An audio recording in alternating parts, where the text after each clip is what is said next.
Welcome to Ready, Set, Hunt. Whether you're an aspiring, new, or seasoned hunter, join us as we share our experiences and learn from other hunters around the country.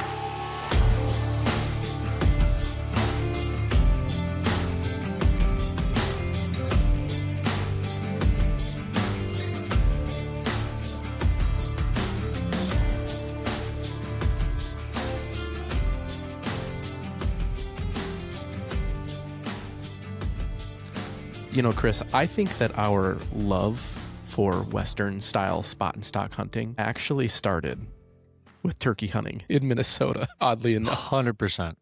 And it's the only way to hunt them, in my opinion. I would say probably like 90% of turkey hunters would disagree with you on that. I would say you're absolutely correct on that. We've enjoyed that style of hunting, though. It is very fun.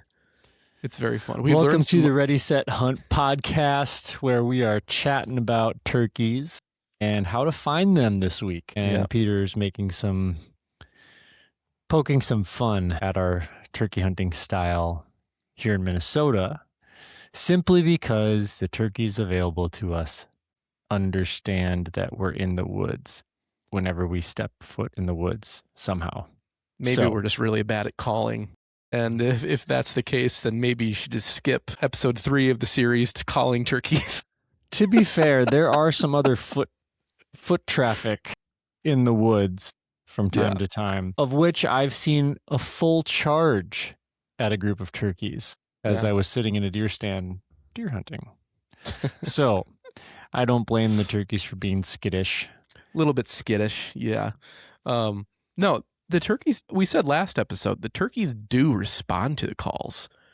They just don't always come in, but they do respond. When we call, they do gobble back and they're responsive, but we hunt pretty pressured turkeys in general. And so I would like to think that's why they have a hard time committing.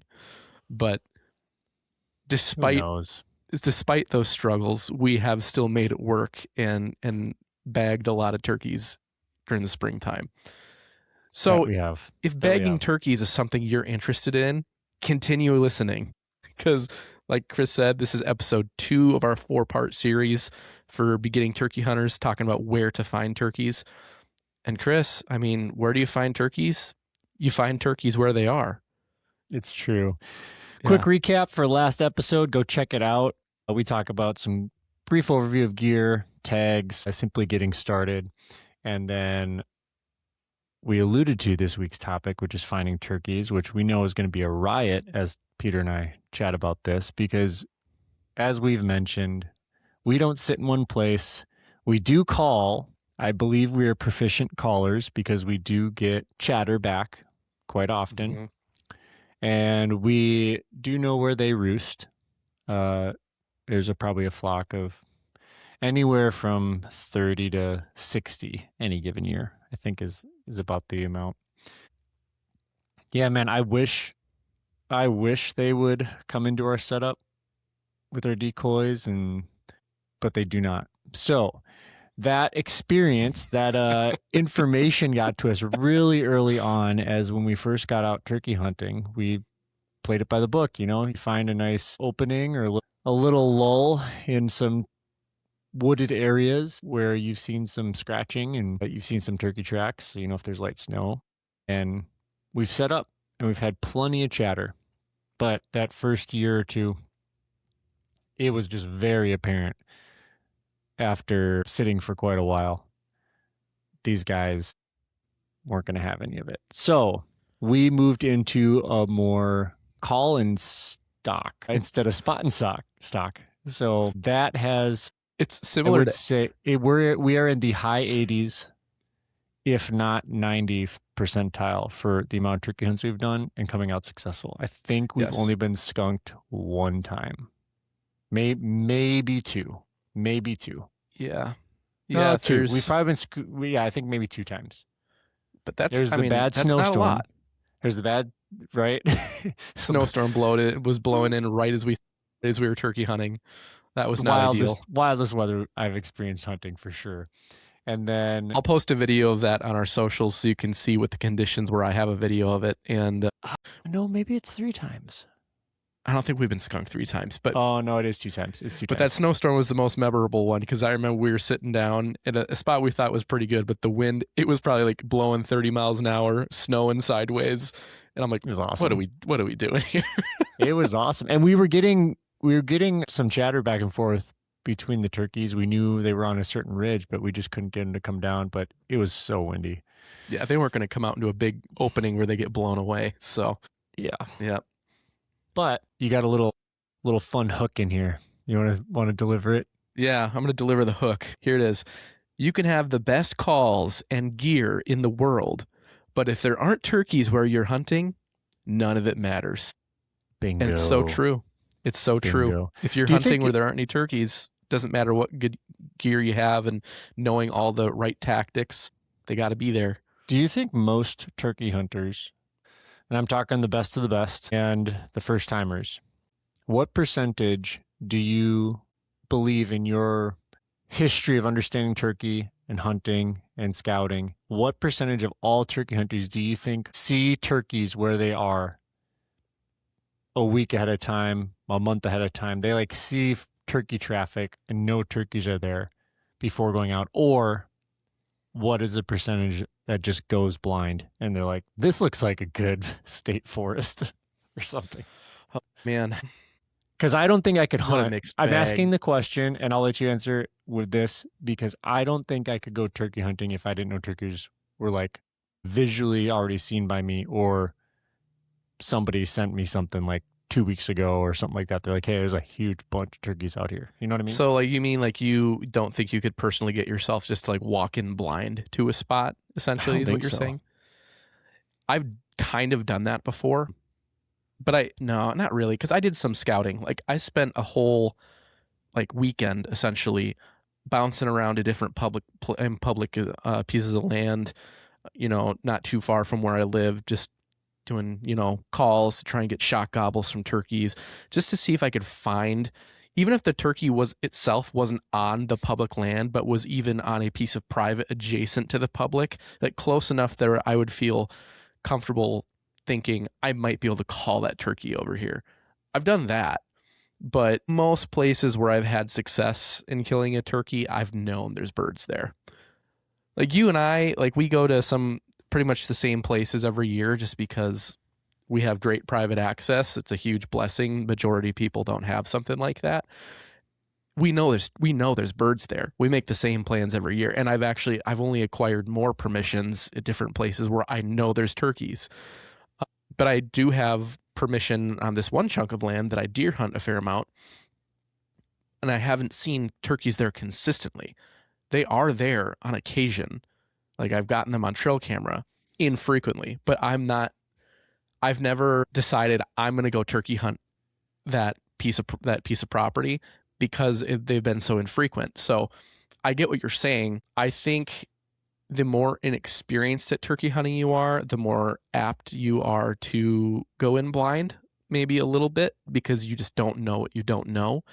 But the more you do it, the more you kind of start to realize that turkeys gravitate to like certain features and certain types of topography and vegetation and just like mixtures of different things. So I feel like, but on the other hand,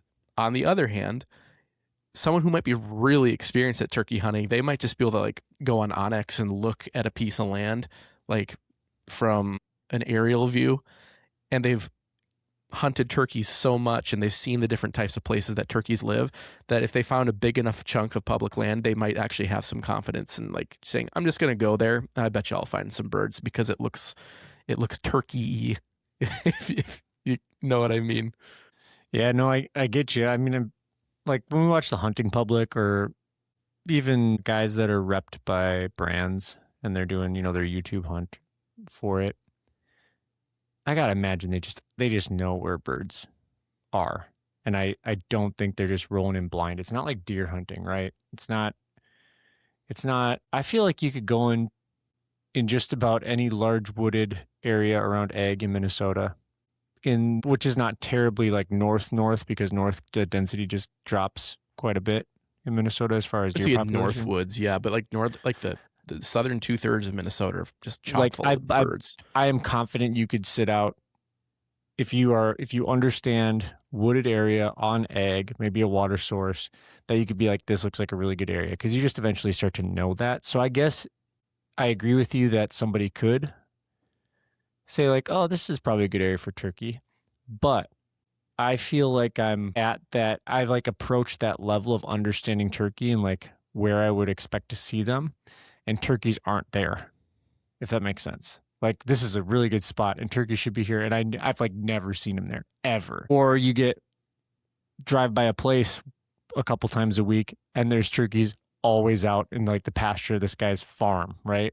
That's like the total difference. And like, if you're going to put time into something, especially turkey hunting, which is a low buy-in, it's just a huge payoff to just know where some turkeys are if possible. Keep your eyes open all year. Watch like the fields. Go, if you're interested, like serious, go drive around your small town out in the kind of the outskirts of the roads out to the west, and then out to the north, and then out to the east, and south, and check out what's kind of around, and then go ask for permission once you see some. Mm-hmm. That's kind of how I'd play it if I didn't have access to land that had turkeys on it. Yeah, or I mean, if you're living more rural or small town kind of feel, if you know people in your community who have large properties or farms or whatever, talk to them too. Be like, hey, do you ever see turkeys around your place? Because personal connections are going to be so much more of a home run in terms of like acquiring permission on a piece of property than just going knocking on doors. That can work too, but I feel like it's gotten harder and harder. We talked about that last episode a little bit. It's a little bit harder now to get access than it used to be. Turkey might be easier than deer because, again, turkeys don't have antlers. But yeah, if you can find personal connections, whether that be family or a family friend or just an acquaintance, that might be a good in.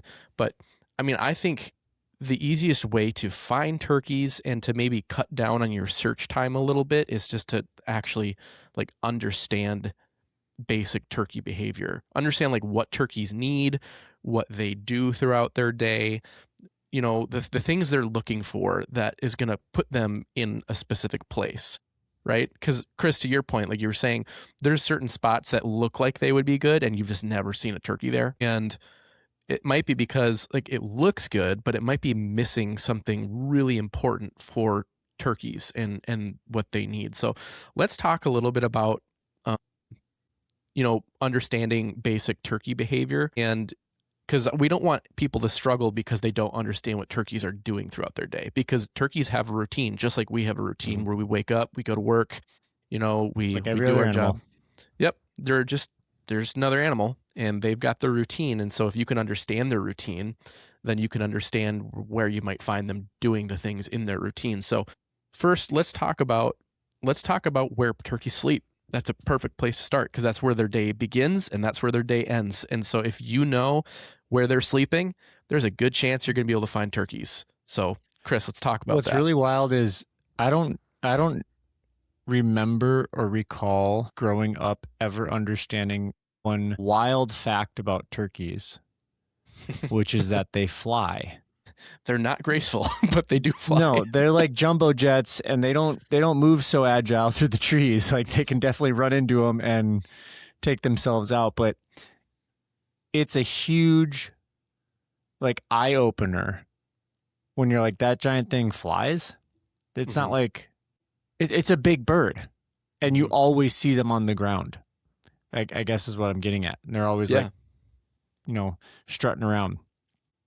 So when you're alluding to where do they sleep up in tall trees, typically like large oak trees or big trees, walnut, like anything that is like beefy branches, the tallest of the tall, especially in deep woods, that gives them an easy landing zone, I guess you will, when they're flying up to it. And then they will fly from tree to tree. Yeah, or they'll even like hop from tree to tree, depending how like the stem density of the woods you're in. Yeah. And some of the funniest things to ever witness as a hunter is to be like out deer hunting and a flock of turkeys comes strutting through the woods, and then they decide right in front of you. It happens all the time in our access that we have to these lands and these woods. And they just start on a run and take off. and it's just Mhm. the craziest wind sound, and then you hear sticks just snapping and bonking like all the way up, and then they land on the top branch or wherever they're at, and they try to figure out if they're settled or not. And typically there's a move or two left in them to jump over to another one, but the inverse is as just as true in the morning when they're getting down. Mhm. So that is maybe the most clutch key thing, especially for taking a turkey. Because if you can ballpark their roosting areas, they're going to come back through there. They're going to leave for sure in the morning, and they're going to come back through for sure in the evening. Yeah. And they're going to peck and scratch all the way back and forth to it. So Yeah, well, and I think it's worth mentioning too that turkeys don't necessarily return to the same roost tree every night. Like they can definitely go roost multiple places, but they do have their favorite spots. Like they're not going to be sleeping in a different spot every night necessarily, but they might have like three roost locations they like. It might be on one side of the farm and then the roost locations on the other side of the farm, and then they might actually have a roost tree that's like 100 yards away from one of their other roost trees. But in general, they have like a small handful of places that they will roost. And so if you can identify those and know roughly where those are, you're going to up your chances significantly of being able to, get within shooting range, hopefully, of a turkey. But so Chris, like what about their habits of when they're in the tree versus when they're not in the tree? What does that kind of look like from a well, timeline? they definitely get real quiet once they hit the tree because they are eyes out on everything below them. Great Hmm. vantage point. And then when the sun comes up in the morning, they're coming down, and almost immediately once they're hitting the ground, they are calling. Hmm. They're trying to locate each other, get into their groups. It's a great way to like pull them off if they're looking to group up. But then they start working their feed spots pretty early Hmm. in the morning. So really clutch time for hunting them, and they're gonna be when they're and like you were mentioning where they roost in those couple places. It's not just like one tree. It might be a really substantial, awesome tree, and they like that tree, but it'll be like a handful of trees around. They might be split up in 5 or 6 different small micro groups Yep. in a general area. And when they're coming down, they're watching each other come down. So they watch where that first one hits, and then the second one comes down, and they're trying to navigate their big bodies through all the branches. So they kind of peel off if they don't have a good line, and they'll land in the open spots. Yep. That's also key, especially if you're in a nice wooded area. Yeah, they don't really tend to come down all at once. It's kind of like a trickle effect, like Chris said. Um, should also Five mention, ten minutes, they'll all be on the ground, but they'll yeah. come down watching each other and hang out. So types of trees, you kind of alluded to it already. In my experience, for my observations, their favorite roosting trees are usually like big oaks, just because the oaks they are, their branches spread wide, they're thick, because turkeys are big birds. They can be 20 to 30 pounds each bird, and so they have to have pretty substantial limbs to hold up a weight like that, especially if there's multiple birds on one branch. But I have seen them, or I should say, we have seen them roost in pine trees or like conifer type trees as well. Is again, as long as the branches are thick enough. I think they do like cedars quite a bit because I think cedars, the branches tend to get a little bit more substantial in terms of their thickness. But really, anything that's going to get them off the ground and give them good cover while also giving them the ability to like have good visibility as well, so they're able to see what's happening on the forest floor below them. But okay, so we talked about their roost trees. Now let's talk about where they move to next. You said that after they get down, they kind of start pecking and moving towards their feeding areas. So what does a feeding area look like to you? Or like what have you noticed? Well, just I'm no expert, so this is all personal experience and my eyeballs watching it. They like to kick up and pull up the underbrush, the leaves, and they're looking for bugs and things they can grab. And then they also get into corn or the bean fields. Those are the typical spots. They typically have never stayed in any high grass. I've walked up on groups of them that are like kind of nested, sitting down midday. Mm-hmm. in some tall grass, but they're either hanging out for a long period of time in a general football sized field area, tearing it apart. And Yeah, they don't. they find their spots that they like where there's some dirt underneath some leaf cover. So then you're getting bugs and worms and Yeah, whatever else they want to grab. and it's not to say that turkeys can't travel far. Like we've witnessed them travel pretty far. And sometimes a lot of it's just going to depend on the area you're in, what kind of terrain you have. But I would agree with you. They tend to kind of stay within like yeah, kind of like that football, maybe up to 5 acres or so. They'll stay pretty contained, pretty local. And the other thing that they'll do in the kind of more the mid to late morning is you'll see gobblers start walking out into open areas as much as they can because that's when they want to start putting on the show. That's when you'll start seeing gobblers strutting and getting all puffed up and tail fans going out fulls because they're displaying for the hens because they're like, look at me, it's go time. So that's always really fun. We've witnessed that countless times, Every year. where every year. The worst part is you see them out in the open and you're like 300 yards away and you're calling at them and they're just gobbling like crazy back at you, but they don't budge. They just sit there and keep on strutting. And there's actually a reason for that. So turkey hunting is funny in the fact that everyone's like, okay, we need to call and then we got to get that turkey to come. We got to get the gobbler to come to us, right? But in nature, in real life, hens are actually typically drawn to toms. Toms don't usually have to come chasing hens. Usually the hens go to the toms. And so when you're calling a turkey, or using hen calls and yelps and clucks and all that kind of stuff to try and lure in a tom, you're actually asking him to do something like pretty unnatural for him. He's not really used to having to work for a hen unless he's battling another tom for hens that that tom might already have. So that's just something to keep in mind is that a lot of the time if you're 300 yards away and you're calling it a turkey, more often than not he's probably not going to come into you because he doesn't feel like he should probably have to. So that means you might have to find a way to cut some distance and get closer to him. And then once you kind of get within kind of the red zone, start calling again and see if you can then get him to it's kind of like 90-10. You got to go 90 to see if he'll come in 10.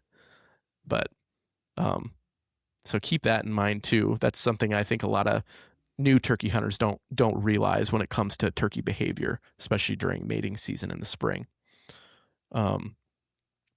All right, so Chris, they go out, they feed often in open areas, fields, or even maybe like kind of like a transition zone between like open field and woods. They might kind of stick to that edge a little bit because it gives them the ability to be out in the open, but also be really close to cover in case they sense danger. They're kind of scratching, they're looking for bugs, all that kind of stuff. So then after the kind of the mid to late morning, then what do they do from there? They tend to tuck back into cover and they hang out pretty quiet and observant. Yeah. So that's going to be the harder. Typically, that's the more challenging time for stalking in on them, at least in Prime my time for opinion. killing a turkey to me kind of seems somewhere in that like 9 to 11 a.m. zone. Would you agree? I feel like the majority of ours we've got there, and then I don't know, mid afternoon when they kind of start moving around again, like 3, 4 Yeah. o'clock and something like that, and then before dark, obviously you got some time there.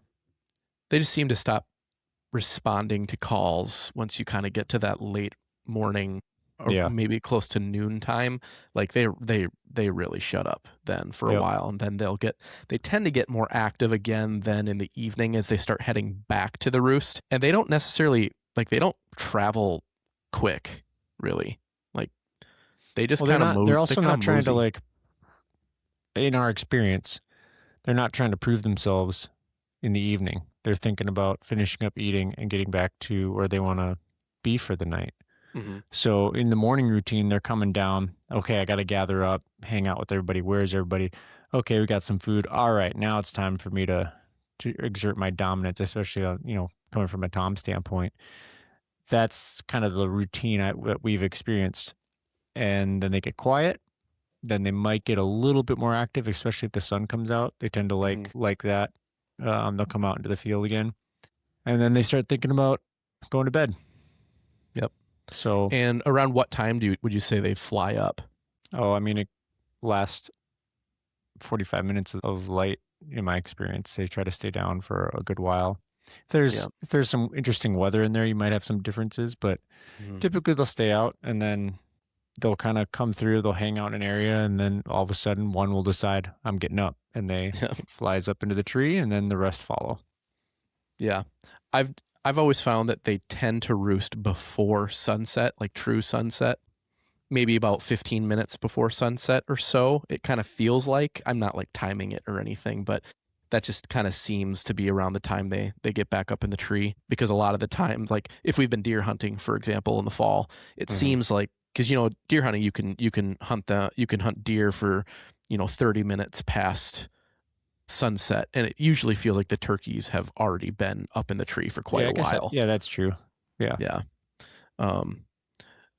All right, so let's just talk about just some basic spring behavior. We already talked about, obviously this is mating season. Gobblers are looking for hens to breed. How about gobbling activity, how it changes during the season?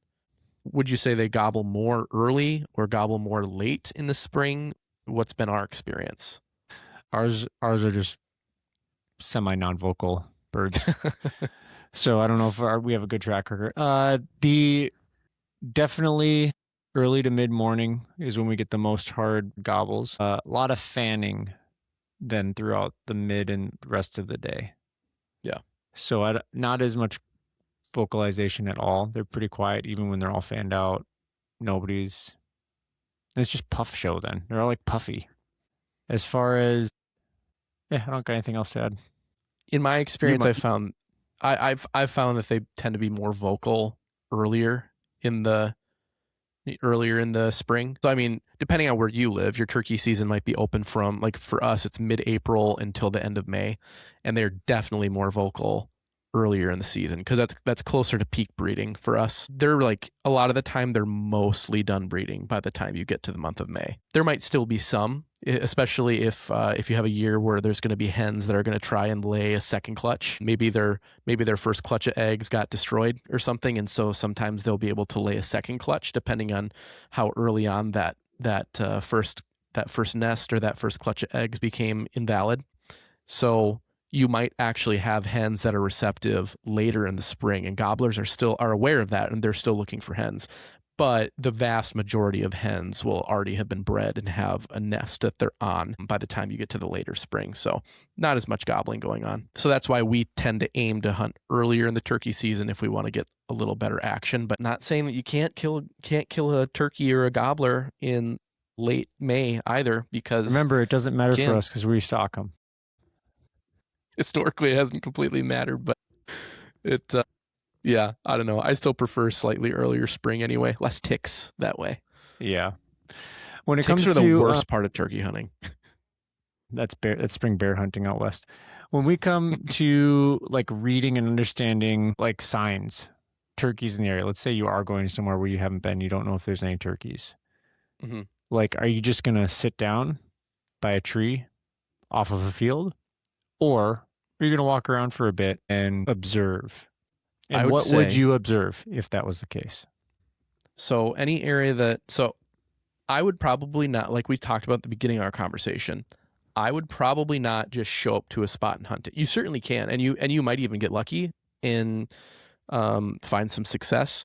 But if at all possible, if you have even just a few hours before season starts, to go to the piece of land that you're wanting to hunt and just do a walkthrough and just do a little bit of a scouting trip and just try and be observant about the area you're going to be hunting, get to know it a little bit. That's going to pay dividends. It's also going to tell you if there's turkeys there. It's not super hard to figure out if an area has turkeys on it. So like, here's some common turkey sign to look for if you're going to kind of scout an area and see if it's viable. So first and foremost, the easiest one to look for is tracks. It's spring. It's probably been raining a fair amount. Things are wet. There's been snow melt. So there's mud. And what happens in mud? animals leave tracks. So you can check muddy areas, be looking for turkey tracks.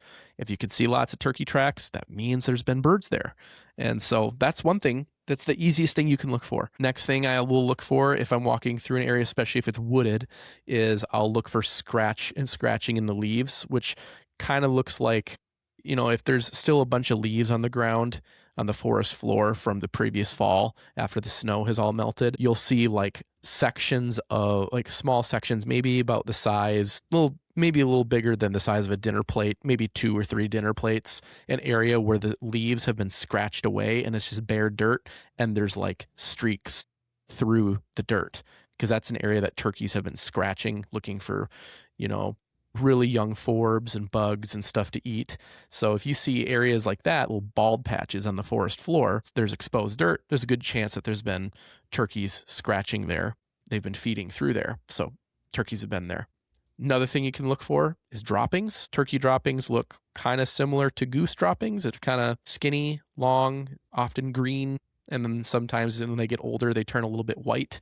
So you can look for turkey droppings in areas as well. Actually, here's a little pro tip. One of my favorite ways to figure out good roosting trees is identify trees that look like they would be good roosting trees, so big oaks, something like that.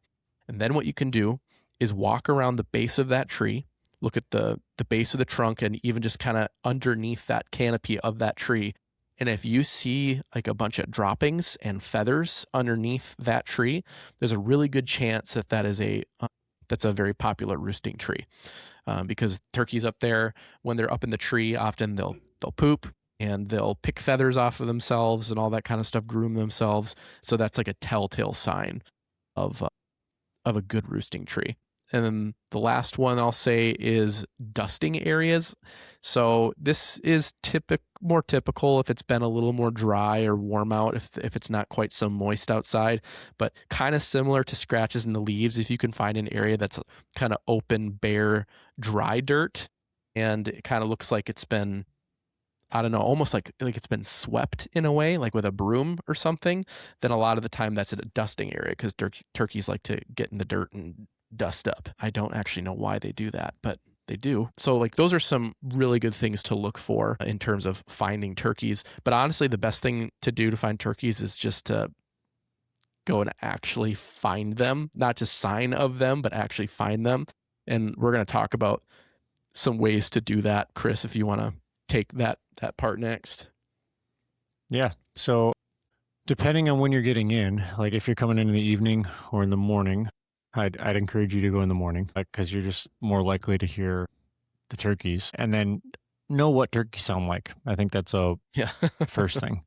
Yeah. So jump on YouTube, listen to some turkey hunts or kill shots or something like that, and you'll find some familiarity to your ears once you get out there. Mm-hmm. And then you're looking for, I think the easiest thing to do is areas of scratching or the actual shape of the turkey's foot, mm-hmm. right? So if you got those two things down, walking like a tree line on a field where there's like open dirt and mud and stuff, that's going to be really helpful. And then you're going to want to just look for tall trees and like a good amount of cover. That's going to be those two things.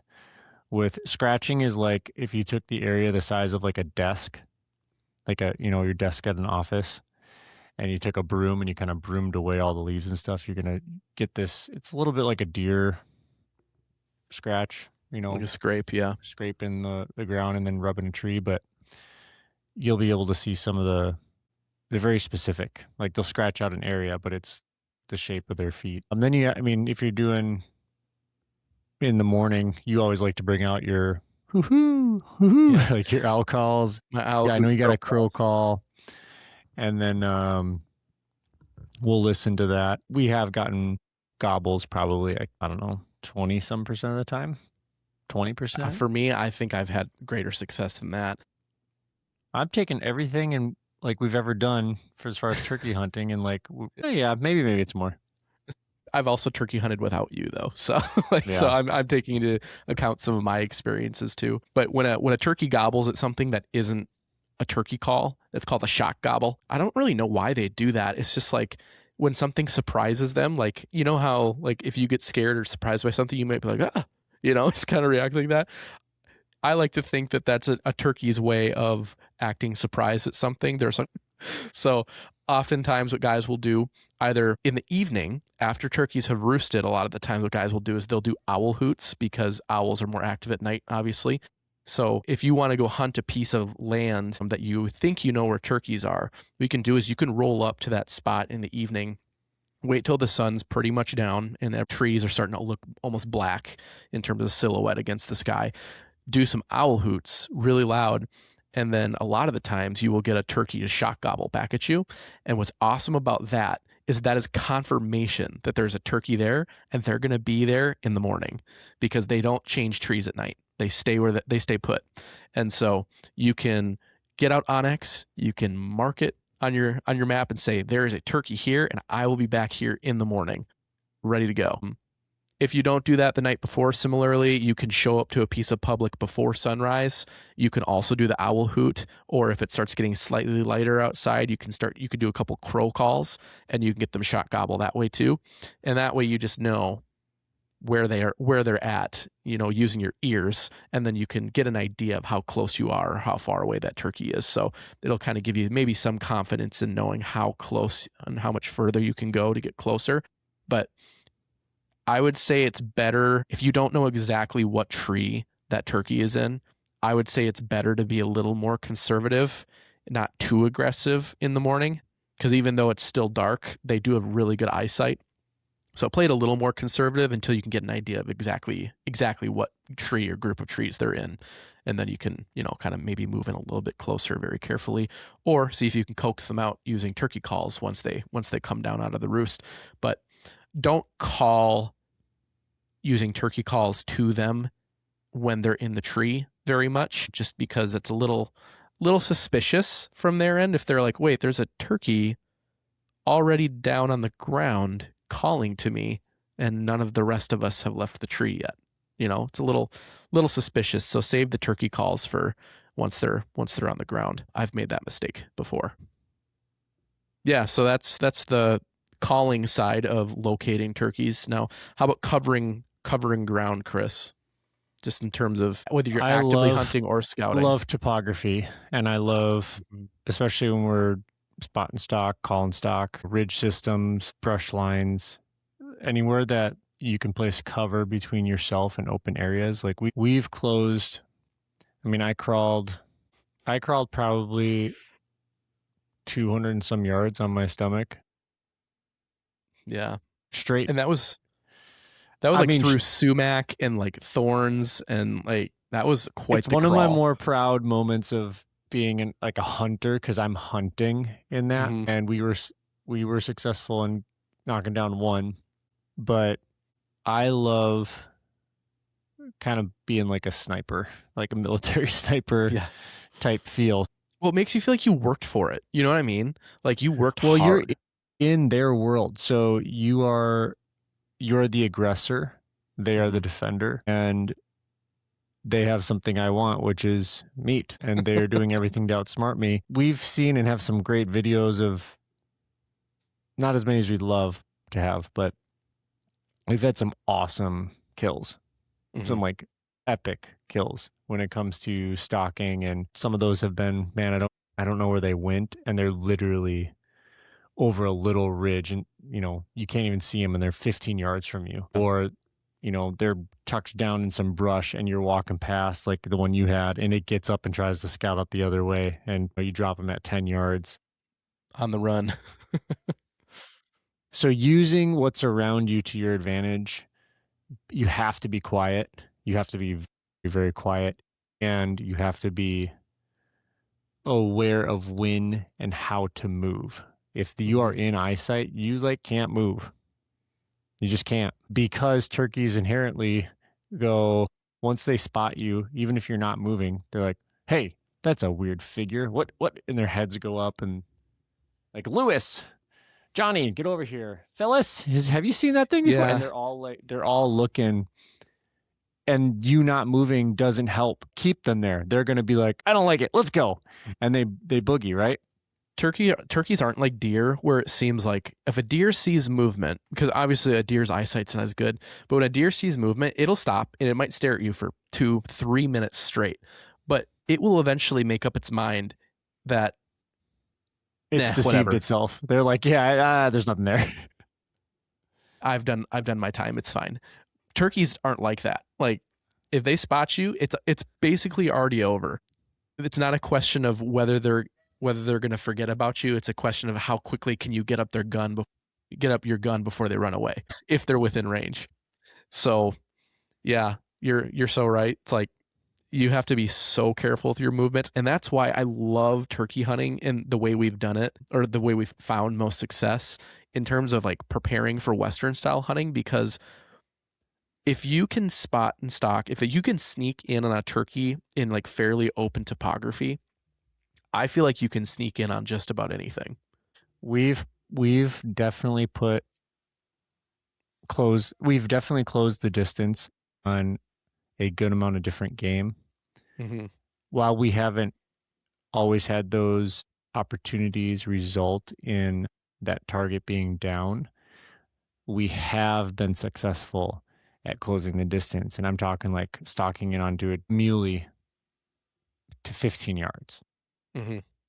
I've walked when it was windy out next to a whitetail.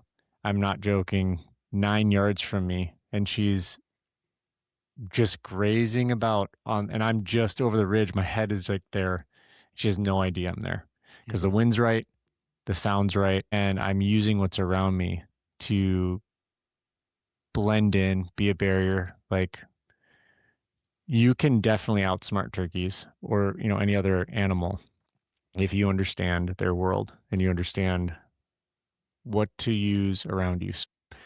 We typically see them at a distance. If, once we have eyes on them, then it's plan mode. What's going on? What's around? There have been instances where it's like, that's a no way. It's a no win. Can't get to them. Most often, because we are in an area that has a good amount of unique topography, it's very different. We have avenues to close those distances or close those distances to a place where they are going to eventually be. Yep. And cut them off. So, or where we think they're going to be.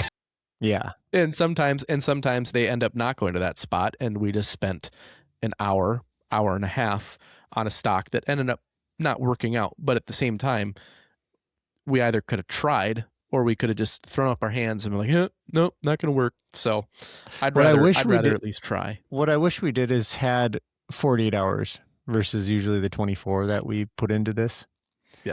There's that pressure, especially when you're in just a day. We're going to turkey hunt today. Yeah. And that's all we got. That's why I like going out west, because we have planned and baked in 6 days, 7 days, something like that. Yep. So there's no pressure. You learn something from the first day or whatever, and you're able to apply it to the next day. It's information and makes informed decisions, on future attempts or stocks or calling sessions, whatever. We do tend to limit ourselves to like a 24-hour time period. And so we've done well with that. We have, but there's definitely been times where it's like, oh man, I wish I had another day to give to this. But it's hard when you've got, young family, multiple kids, you're traveling to your hunting spots and everything. It's just tough to balance it all. And we tend to bank up our family away time for the fall. All right. Let's talk e-scouting a little bit, just so listeners have a good starting point to be like, okay, you guys have talked about all this different stuff, what turkeys do, where I can find them. But if I'm looking at a map, if I'm on Onyx and I'm trying to figure out what a good piece of public would look like to even consider checking for turkeys, what kind of stuff am I looking for? So Chris, let's kind of jump into that and just talk about what you might look for in our experiences, the types of places we've hunted, and then just go from there. Egg and cover. Yep. Egg and cover. Wooded areas with big trees and egg. Corn, beans, field edges that get tilled, that type of stuff. I mean, I'll say this. If you know what good deer country looks like, especially in the Midwest, for example. Like you find deer and turkeys in a lot of the same places because they have a lot of the same needs. Turkeys seem to like edge habitat, just like deer do. And when I say edge habitat, it's where two types of habitat converge. So ag and woodlot and swamp, ag and swamp. It's just wherever there's a mixture of habitat, that is where that's the best place to find turkeys. Can you go to just a giant timber stand and find turkeys there? Yes, Maybe. probably, maybe, but it's going to be a lot more difficult to locate them in places like that. On the other side of the coin, can you go to an area that is like almost completely open and like CRP, rolling, fields, all that kind of stuff? Maybe, but you also have to remember that turkeys need a place to roost. So you do need trees. So if you live in an area where there's not a lot of trees, but there is a lot of open rolling fields and, maybe ag too, in a way, if you can locate an area where there might be island of trees or something, there's a good chance that if there are turkeys in your area, that those are going to be hot spots to hit in the places where there are trees if there's not many trees in your area in general, because those turkeys need a place to roost because they are not ground nesting. Well, they are ground nesting, but when they're grown, they sleep in trees. That's how they protect themselves because everything in the landscape is trying to eat them. So yeah, look around where you live and think about the things that turkeys need: cover, food, and be like, okay, what is this area missing in general? What's in least supply that a turkey needs? And how might I use that to my advantage to locate where turkeys might be? Turkeys need water too. It's not as pertinent, I don't think, as food and cover, but they do need water as well. So water features are never a bad thing, but turkeys can often drink out of like mud puddles and stuff too. Like, how often have we seen where we hunt, Chris, if there's like a puddle or something, it is just surrounded with turkey tracks. So I water don't think water I've can be ever seen important a too. turkey drink, but they have to. I think they have to, right? Unless I they're mean, getting there's a lot of all of it from small their food. there's a lot of small puddles in Mm-hmm. the area too, on the roads and driveways and different things. Some of the farmland. So So from an onyx standpoint, yeah, where you see those distinct lines of convergence of different types of habitat, those are really good areas to check.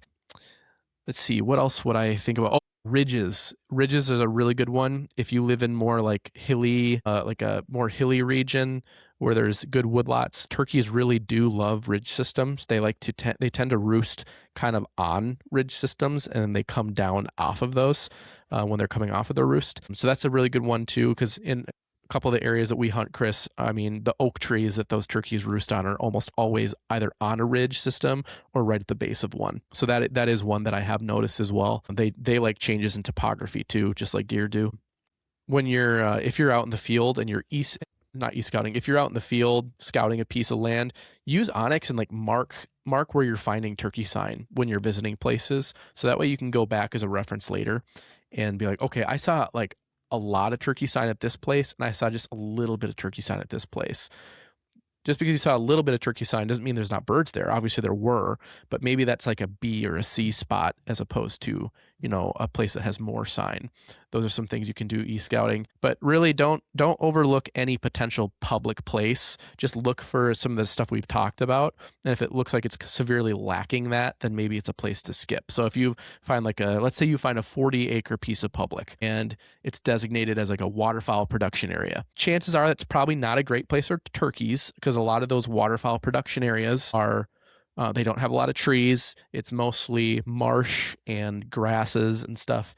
Probably not ideal for turkeys. Usually not a ton of trees in those areas. So those might be areas you could mark off your list. But if there's an area that does, even if it's listed as a waterfowl production area, but it does have a timber lot on it, then that might be a spot to check out, especially if there's like a piece of ag nearby.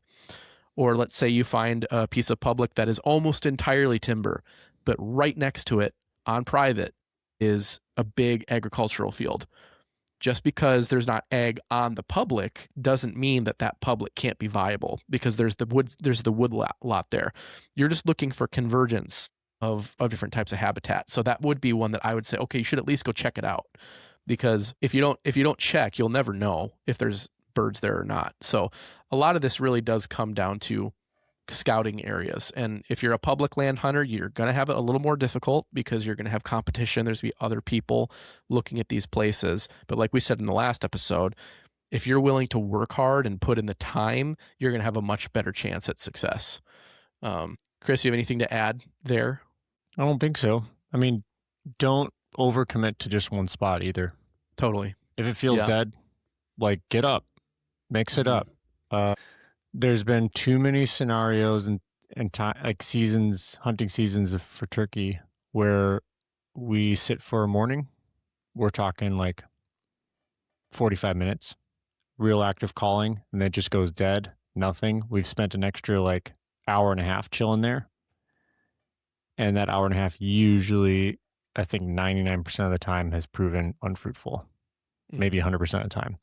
So that's what when we started the episode talking about the style that we hunt. We have a good amount of different parcels of land to cover, and there are turkeys on 2 major areas of that.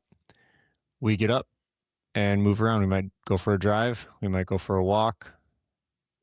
You can't kill something you can't find or can't see. So I'm not going to sit in a spot where I only can see, 300, 400 square yards or something like that. 50, no, not even that, 30 acres at max. I'm just not going to chill there. Let's go move around and walk the woods and figure out what we can find. Because I'd rather kick something and then know where they're at versus sitting all day and never seeing them. Yeah. Well, and right? even if you do kick something up, in our experience at least, a lot of the time those turkeys will come back later. Like, especially if it's like a good roosting area or a place they've been roosting, and maybe that's like the only real good roosting spot in the area. It's like they're probably going to come back. They might be a little more weary when they come back later, but at least there's a good chance they come back to that spot, especially if there's a good number of turkeys there, because then it's a spot they really like. So it sounds like we've kind of transitioned here a little bit into some of like the biggest beginner scouting mistakes. What other ones would you add to that, Chris? I don't think I got any more. Like, you got to get out in the field. Like, all of our conversations we talk about that, especially being new. You're brand new to the space. A mistake I think you could definitely make is being overconfident and then not putting in the time to understand how are you supposed to hunt these? Like, how are people successful? If you're just driving around in your 4-wheeler or something like that, which is, I think, illegal, you can't chase them. I know that. No, but no. I'm just saying, like, you might be doing something that's you're just not going to increase your odds, So if you got people who, grandpas, uncles, neighbors that have hunted turkeys in the past, and you're asking for permission, it's okay to say, hey, you want to come out with me and sit? Like, have you done this before? Could you show me something? Most people stop enjoying hunting, in my opinion, when they lose the people around them that made it enjoyable. Hunting is fun by itself, but it's nowhere near the same when you're with a bunch of guys or gals and you're making memories. That is like the creme de la creme, and telling stories about, the time you got the buck you never thought you'd see. So, yeah.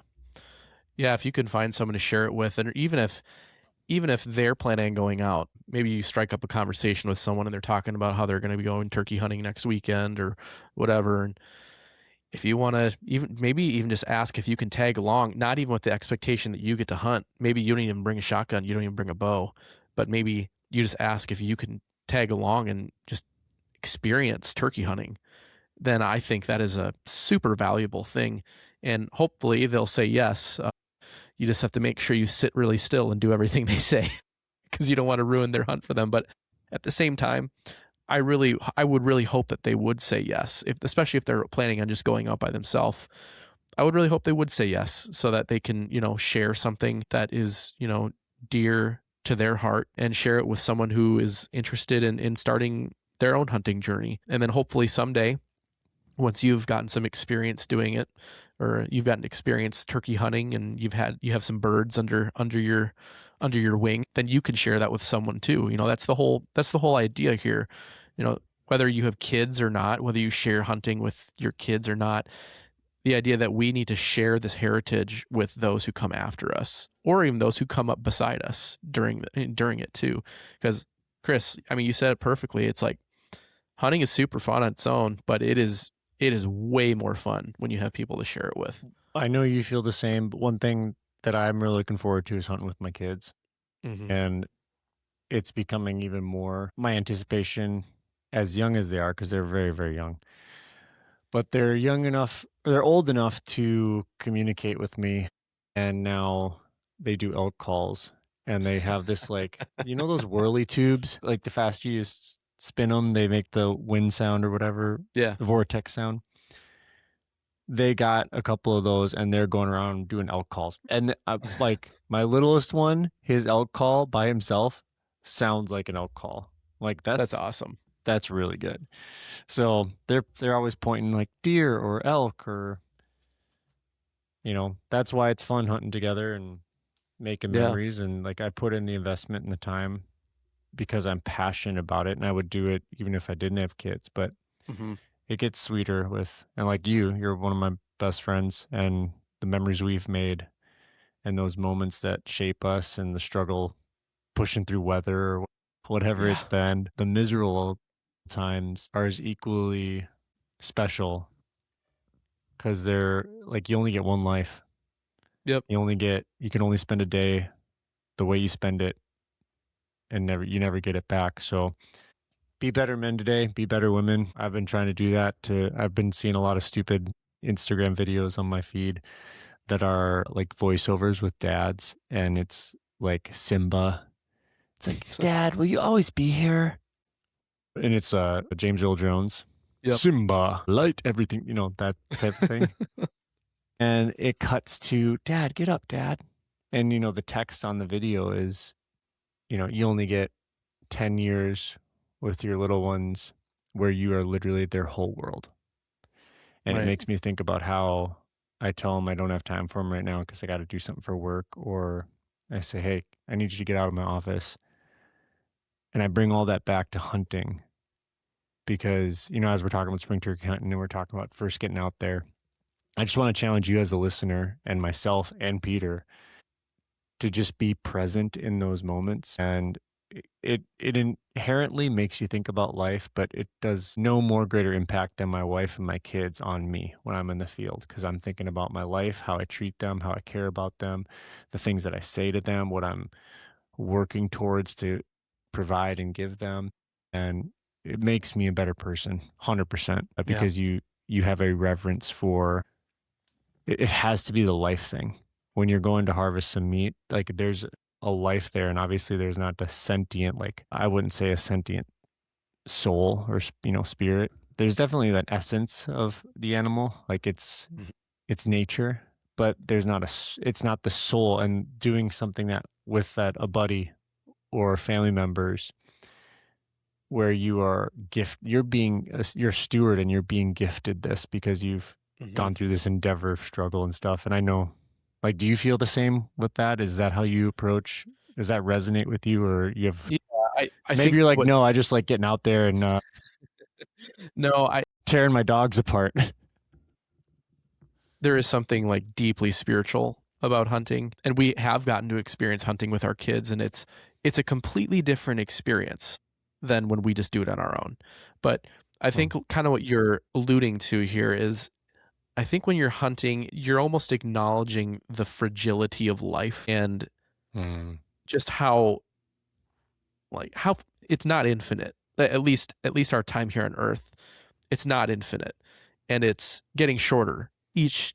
In I guess when you're out there and you're hunting and you're taking a life, you are participating in that part of life. You're participating in the end of life, and I think that subconsciously that weighs on a person, not in a negative way, but it just, I think it makes us feel almost more just aware of the cycle of life. And then when you share that with your children, it just has this whole new level of meaning.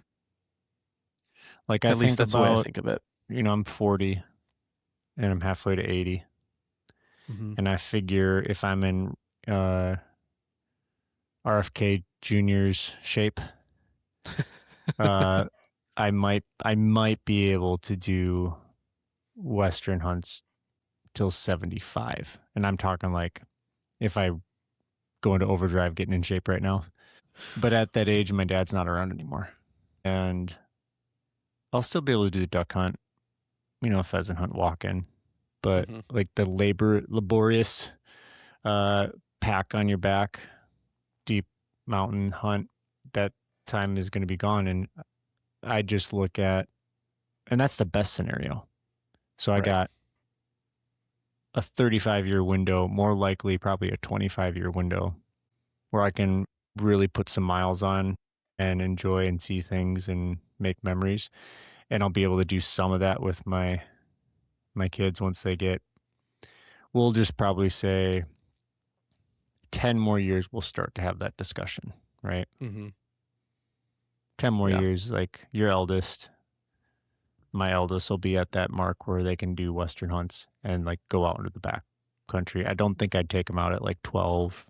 Maybe I'd get them into 13. We'll see. It just depends how many Depends on what kind of miles. kid they are. Yeah. Once you get to 14, 15, then I feel like they're starting to have a little bit more mental stamina to like steward that decision. Yeah, I'm going to go with you, Dad, Yep. to Montana or something. But It'll be so interesting just because right now their attention span is like 10 minutes. that's why duck hunting is the only hunting they can do with us. And sometimes not even that. It's difficult, that's for sure. Yeah, it depends on how bad the bugs are. That's the main All part right, of it. we've rambled off a little bit here. Is there anything Yes, else you we want to have. Sorry, tie into brewery this said last fashion. last thing about finding turkeys? I mean, yeah, I would just say don't be committed to one spot. That's my Yep. biggest thing.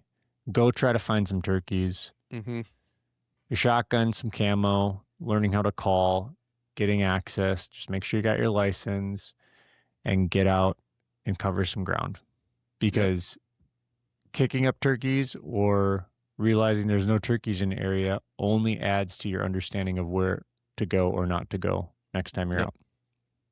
Absolutely. I 100% agree. So that'll end this episode. We'll see you next week as we learn how to call turkeys on the different types of calls. See you again soon.